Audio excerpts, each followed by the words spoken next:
Nah,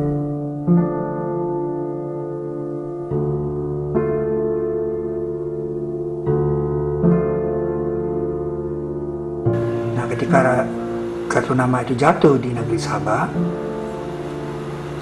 Ratu Sabah berkata, "Hai para mala, ya ayuhal mala'u inni, ya ayuhal mala'u inni, telah dicampakkan kepadaku satu kitab yang karim, ulkiya ilayya kitabun karim." Lalu dia baca kitab itu, "Innahu min Sulaiman wa innahu Bismillahirrahmanirrahim." Anda bayangkan, kita menemukan tempat jatuhnya Bismillahirrahmanirrahim yang dikirim Nabi Sulaiman, yaitu di sini. Di sini jatuhnya.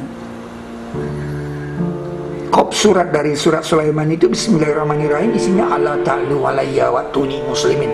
Jangan berlaku sombong kepadaku dan datanglah kepadaku dengan menyerah diri. Di sini di kamus sekarang kata muslim itu menyerah diri. Luar biasa, tempat yang sangat spiritual. Kita menemukan kembali tempat di mana kartu namanya Nabi Sulaiman jatuh. Dan di kartu nama itu tulisannya Bismillahirrahmanirrahim.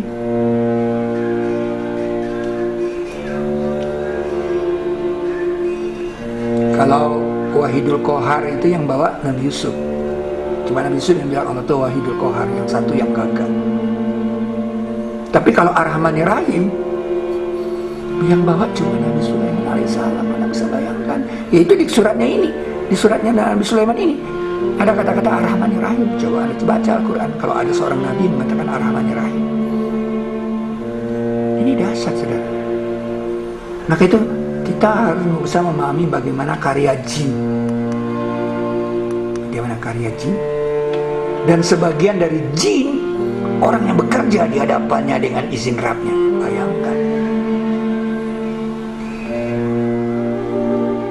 Jin bisa dikerjakan oleh Sulaiman. Karena Nabi Sulaiman itu membawa fenomena Ar-Rahmanir-Rahim. Ar-Rahmanur-Rahim. Dia mengetahui karakter dari Ar-Rahmanur-Rahim yang dahsyat, dan Bismillahirrahmanirrahim itu dari dia.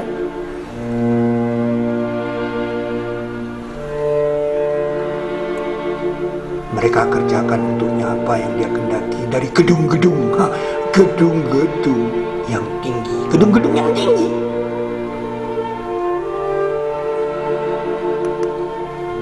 Sampai sekarang, saudara, gedung itu masih paling tinggi di Yogyakarta. Sampai sekarang gedung itu masih paling tinggi. Apalagi dulu, ini bukan main. Para ahli purbakala bisa menulis semaunya, tapi dia tidak bisa melawan cerita rakyat. Ahaditha, buah mulut, cerita rakyat. Cerita rakyat mengatakan bangunan ini dikerjakan oleh jin dan setan.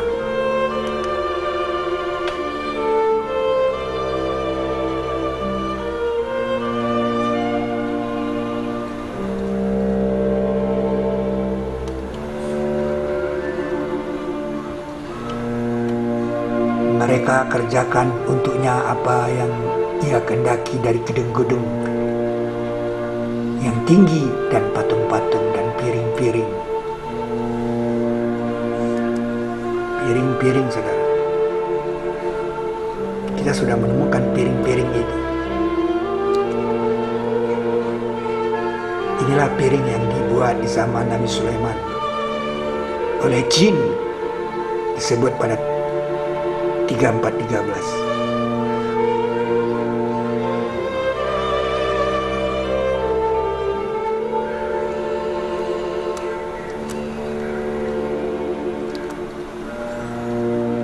Itu ekspedisi DLA ke R1 Sabah.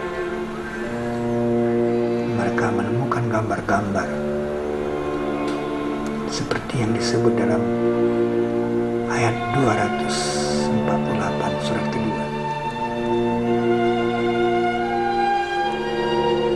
tentang Nabi Daud mendapat tabut.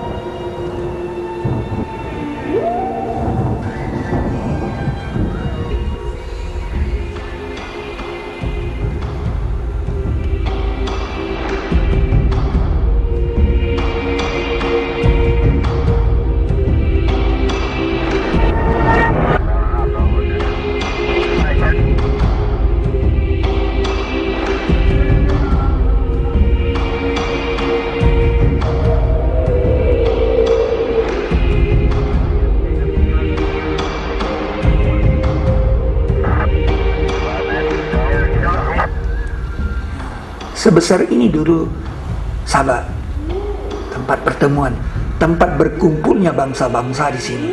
Ini dikatakan benua Atlantis. Bangsa-bangsa dan pusat kebudayaan itu berada di sini karena tempat ini strategis. Baldatun Thayyibatun, pusat kebudayaan. Kemudian setelah terjadi banjir besar, pusat kerajaannya tidak bisa lagi jalan kemana-mana karena dibatasi oleh laut.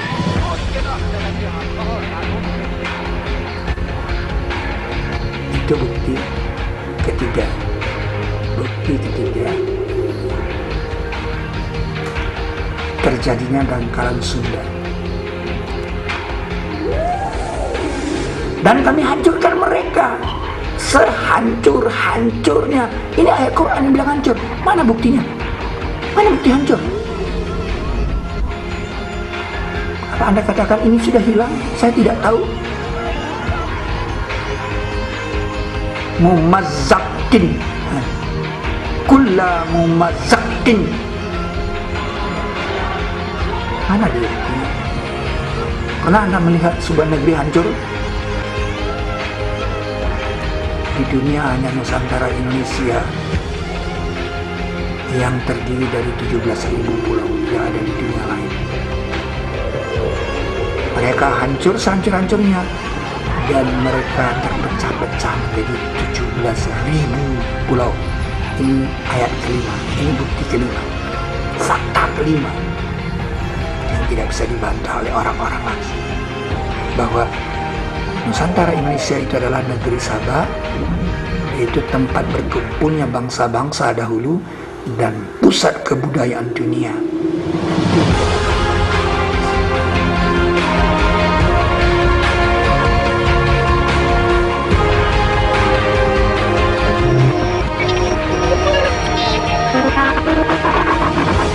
Orang belum dapat menjawab dari mana asal batu bangunan ini, di mana ditambang batunya, siapa yang membuatnya,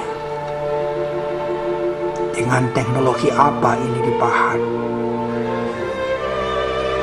siapa yang memerintahkan, dan dengan semangat apa ini dibuat dan untuk apa.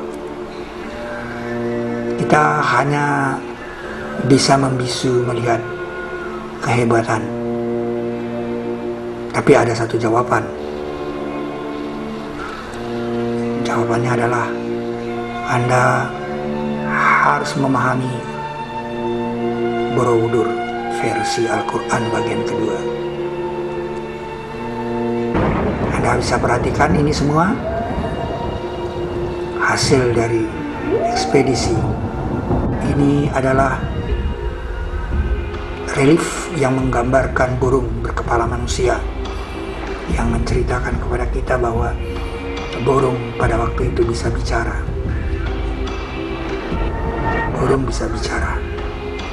Dan ini adalah cerita tentang burung membawa sesuatu, membawa surat.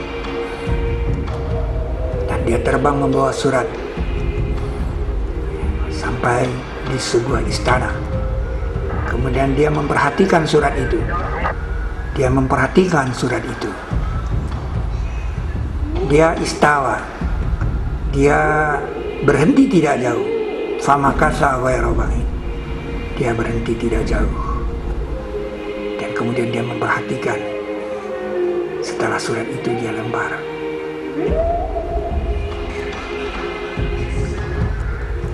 Ini adalah permata untuk memberikan hadiah kepada sang raja.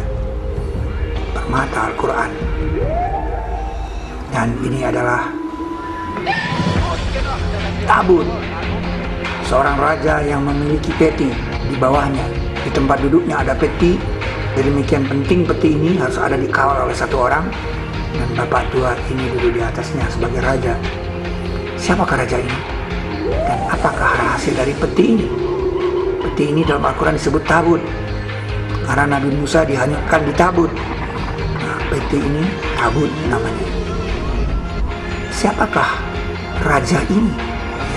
yang demikian penting meletakkan tabut di bawahnya dan dikawal oleh satu orang? Siapakah mereka dan siapakah orang muda ini?